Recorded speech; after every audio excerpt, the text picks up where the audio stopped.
Pentecôte du 9 juin 2014, je veux revenir sur un certain nombre de réflexions qui viennent de mes rencontres récentes avec des astrologues.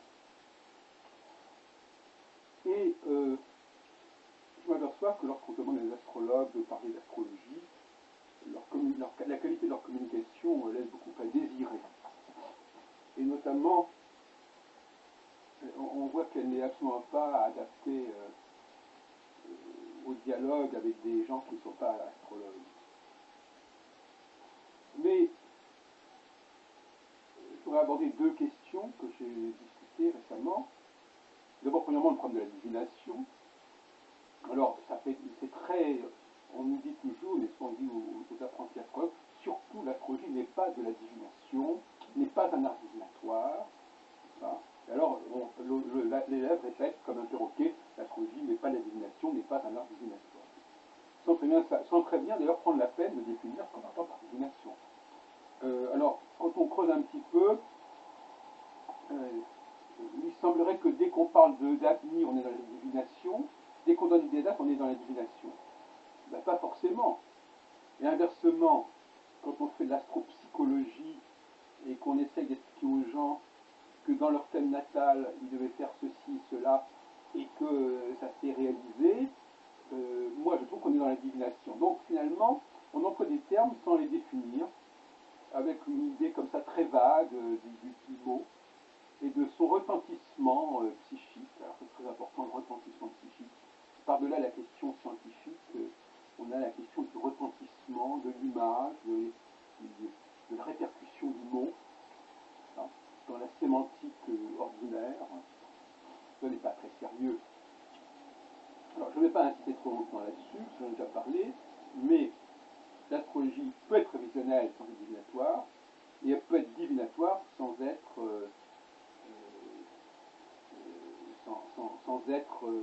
du tarot ou de la voyance.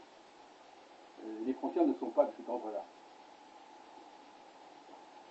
Je veux dire par là que, à partir du moment où on est dans une approche individuelle, où on prétend qu'il y a des savoirs qui nous parlent de notre individualité, a priori, c'est-à-dire sans même rencontre avec l'astrologue, il y a déjà quelque chose qui est déterminé, une sorte d'ADN de programmation qui est déjà fixée et qui est déjà formalisée, on est dans la divination. Il ne faut pas se faire d'illusions. La divination commence à partir du moment où on veut avoir une approche personnelle de sa personne, de son destin, peu importe comment on l'appellera. Et même si on ne fait pas de prévision, c'est une plaisanterie aussi. On a aussi ce débat sur prévision et prédiction qui est une faute, qui ne veut rien dire, mais alors aussi les lèvres répètent comme un perroquet, l'astrologie ne fait pas des prédictions, mais des prévisions. C'est une espèce de code comme ça qui est accepté, comme ça, une façon de parler qui est répandue, alors que dans les anglo-saxons emploient, même dans les produits scientifiques, ils emploient le mot prédiction sans aucun problème. C'est-à-dire ils n'ont pas le mot prévision, au sens, ils n'ont pas ce mot-là en anglais, en tout cas. Ils ont le mot prediction, predict. Donc ça, je ne vois pas pourquoi dire serait plus voyance. La voyance, c'est bien visuel, donc quand on dit je prévois, on n'est pas du tout déconnecté par rapport à la voyance, donc il faut être sérieux. Hein. Alors que dire, on va dire, ça ne mange pas de pain de dire quelque chose. Hein. Simplement, on énonce quelque chose. Donc tout ça, c'est un vocabulaire complètement dépassé. Il y a aussi toutes les leçons du genre, oui, les nouvelles planètes permettent à l'astrologie de se perfectionner, etc. Et puis la découverte des planètes correspond à des changements de phase. Tout un discours comme ça dont on fait du bourrage de crâne chez les élèves en astrologie. Alors on les reconnaît, d'ailleurs ils sont totalement formatés de la même façon, ils tiennent les mêmes propos. Alors, je reviens sur ce point. Deux points. Premièrement, le fait que le métier astrologique est formaté, et qu'il ne peut pas ne pas l'être quelque part, parce que il y a une loi économique qui veut que lorsqu'on a une activité quelle qu'elle soit, eh bien on ait les prix du marché. Or, si on vend un produit, produit qui ne se vend pas, qui n'est pas couramment vendu, il n'y a pas de produit du marché. Donc pour pouvoir être payé comme les autres, eh bien je dois faire le même travail que les autres. Voilà. Donc à ce moment-là, si je fais tel travail et que ce travail, je peux montrer que ailleurs il se vend à tel et tel prix, eh bien voilà, ça se négociera peut-être un peu plus ou un peu moins, mais c'est déjà établi. Donc je fais un travail qui est déjà déterminé, qui est déjà tarifé, etc. Ça vaut aussi pour les prostituées, n'importe quoi. C'est-à-dire que c'est le travail salarié, c'est un travail qui ne peut exister que s'il y a beaucoup de gens qui font le même travail. On ne peut pas être salarié pour faire un travail qui n'est pas tarifé sur un plan collectif. On peut dire, voilà, actuellement, voilà combien ça coûte.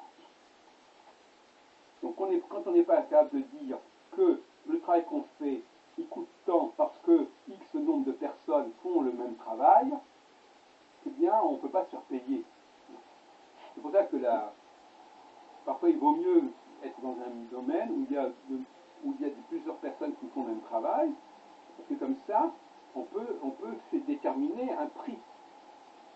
C'est comme ça, par exemple, si vous êtes restaurateur, il est peut-être intéressant d'être dans une rue où il y a beaucoup de restaurateurs, parce que comme ça, vous pouvez dire, écoutez, en face, voilà, ça coûte tant, moi je fais un peu plus, moi je fais un peu moins, mais le client a un repère. Par contre, si vous vendez un produit qui n'existe absolument pas, imaginons par exemple, je prends le cas des fameuses cigarettes électroniques, bon, les premiers qui vendaient ce produit, les clients n'avaient pas de repère. Et puis petit à petit, quand le produit s'est imposé, quand le produit s'est diffusé, là, il n'y avait pas de problème, les gens pouvaient comparer les prix. Déjà, pouvoir comparer les prix, ça veut dire déjà que la chose a un prix. Si je ne peux pas comparer les prix, c'est que la chose n'a pas de prix. Donc, vous voyez, oui, le problème, il est là. Il y a des gens qui ont une façon de travailler qui est très particulière, qui est très personnelle, et qui ne peut pas être calibrée et qui ne peut pas être quantifiée parce que personne d'autre ne fait le travail pour l'instant. Donc les pionniers, ils ne peuvent pas se faire payer parce que ce qu'ils proposent n'est pas tarifé, n'est pas sur le marché. Donc ça pose le problème de comment les astronautes arrivent à vivre. Ils ne peuvent vivre que en maintenant une certaine structure de tarification, un certain type de travail correspondant à cette tarification, et on n'en sort pas. Si vous voulez faire quelque chose qui ne correspond pas non seulement au titre que vous mettez en avant, vous dire je fais ceci, je fais cela, mais il faut aussi que le titre que vous mettez en avant corresponde à un produit bien défini. Donc on est complètement dans une logique commerciale, même les avocats, même les médecins, enfin tout le monde, on dit voilà, c'est le tarif habituel, voilà, c'est le tarif normal. Mais encore faut-il que votre produit soit normal, c'est-à-dire qu'il existe par ailleurs, qu'il y a beaucoup de gens qui le pratiquent, ce produit, et qui pratiquent ce prix.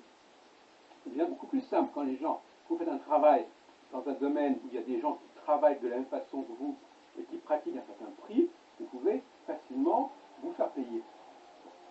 Alors je passe à un troisième volet de mon intervention d'aujourd'hui, qui est un volet un peu paradoxal, mais un peu provocateur d'ailleurs, à savoir que, en règle générale, les gens connaissent beaucoup mieux ce qui est proche d'eux que ce qui est lointain.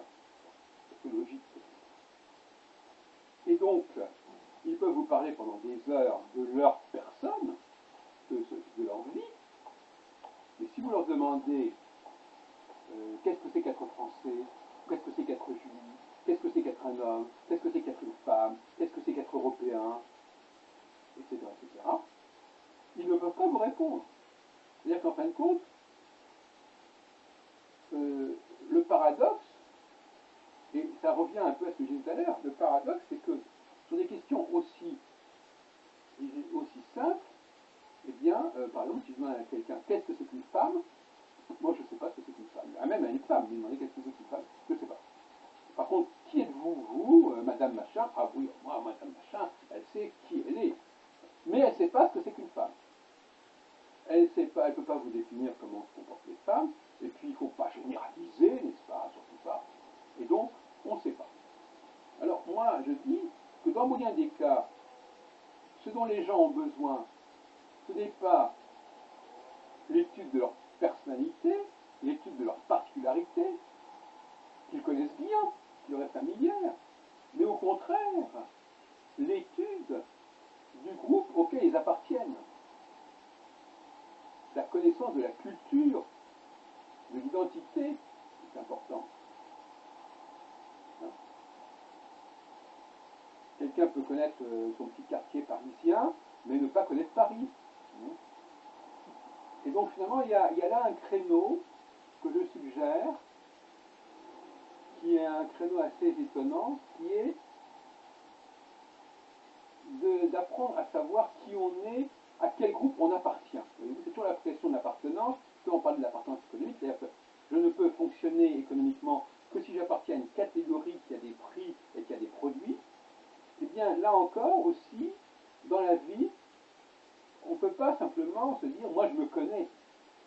Il faut aussi se connaître par rapport à l'image que les gens ont de vous, non pas de vous en tant que personne, mais de vous en tant qu'appartenance à une catégorie donnée. Donc si vous ignorez le profil de la catégorie à laquelle vous appartenez, il y a un problème. Parce que vous supposez que les gens le savent. Qu'est-ce que vous voulez qu'ils sachent? Vous voulez qu'ils sachent qui vous êtes? C'est comme ça, en vous rencontrant à un coin de rue? C'est pas possible. Donc avant d'exister individuellement, on existe au niveau d'un collectif, d'un groupe. C'est vrai sur le plan économique, mais c'est vrai aussi sur le plan relationnel, sur le plan de l'image, et aussi sur le plan du visible. Il n'y a pas beaucoup d'importance au visible. Ah oui, voilà, on a une apparence, et cette apparence, c'est déjà une identité. Dans notre façon, notre couleur de peau, notre âge, notre habillement, notre quartier, tout ça sont des éléments qui dépassent très largement notre petite personne. Et Ruperti lui-même, il disait toujours, ne soyons pas trop dans notre petit ego. Il n'a peut-être pas été trop entendu dans ce sens-là. Parce que l'astrologie, Dieu sait si elle flatte et favorise l'ego. Hein. Elle le formalise, elle le visualise, c'est ce qu'elle veut dire. On a sa carte du ciel qu'on peut montrer. D'ailleurs, il y a des gens qui se définissent. Toujours un astrologue qui dit, voilà, moi je suis comme ceci parce que dans mon thème c'est comme ceci, comme cela. Voilà, carrément. Donc, alors lui, il est pareil qu'il est scientifique parce que lui, quand il dit ça, il dit, voyez-vous, c'est marqué. Donc ce que je dis, je dis que c'est marqué, c'est écrit. Donc voilà ce que je voulais dire, n'est-ce pas? C'est que tant dans la vie professionnelle que dans la vie relationnelle, on ne peut pas échapper au collectif. On n'est pas tout seul dans son genre. On n'est pas tout seul dans son groupe. Professionnellement, il faut avoir un profil qui correspond à une catégorie existante, avec des prix qui sont connus, avec des produits qui sont bien définis, et même si on a une façon un peu spéciale de travailler, malgré tout, c'est par rapport à cela, ce schéma global qu'on existe. Et deuxièmement, il faut savoir qui on est. Mais qui on est, non pas qui on est en tant qu'individu. Je veux savoir qui je suis. Cette expression-là est extrêmement ambiguë. Qui je suis, c'est pas simplement qui je suis en tant qu'individu. C'est à quelle catégorie cet individu que je suis, à quelle catégorie cet individu que je suis appartient. Et ce n'est même pas encore suffisant. Et qu'est-ce qu'il y a dans le contenu de cette appartenance? À quoi ça renvoie? Et moi je dis que, contrairement à ce que beaucoup d'astrologues pensent, je dis que la connaissance, notamment de est-ce que je suis un homme ou est-ce que je suis une femme, est absolument préalable, préliminaire à toute étude du thème astral. Bon. Alors vous direz, mais où est-ce qu'on peut avoir cette information? Où est-ce que je peux savoir qu'est-ce que c'est qu'un homme, qu'est-ce que c'est qu'une femme aujourd'hui? Alors on se réfugie dans l'animus, l'anima, voilà, on est un peu ceci, un peu cela, bon, alors comme ça. Mais animus anima, c'est bien gentil, mais malgré tout, au niveau de l'image, vous êtes un homme ou une femme. Hein, c'est d'abord ça. Et ça existe. Et ça, il faut déjà le gérer avant de rentrer dans le détail de savoir si on est un peu mélange, je sais pas. On ne peut pas, comme ça, brouiller tous les repères, tout ça. Il y a des repères économiques, il y a des repères physiques, des repères visibles, et le repère économique est aussi un repère visible. Il y a des prix qui sont indiqués, il y a un programme, il y a un menu. Voilà, tout ça, ce sont des repères dont on ne peut pas faire abstraction. Certaines personnes s'imaginent qu'elles peuvent faire abstraction au nom de leur particularité. Alors, au niveau de sa particularité, et ce qui est assez paradoxal, c'est que ces gens-là qui, soi-disant, affirment leur particularité au niveau de leur psychisme, quand ils sont dans la vie professionnelle, ils ne sont pas du tout dans la particularité, ils sont bien contents d'appartenir à un groupe qui fait un travail bien précis, à commencer par l'être eux-mêmes, un travail bien précis, qui est tarifé de manière bien précise, à 10 ou 20% près. Ils sont bien contents d'appartenir à cette catégorie. Donc on ne peut pas à la fois dire je suis astrologue, quelque part, qui renvoie à quelque chose qui nous dépasse individuellement, et affirmer par ailleurs qu'on est un cas particulier, unique, qui est représenté et incarné et symbolisé par le thème astral.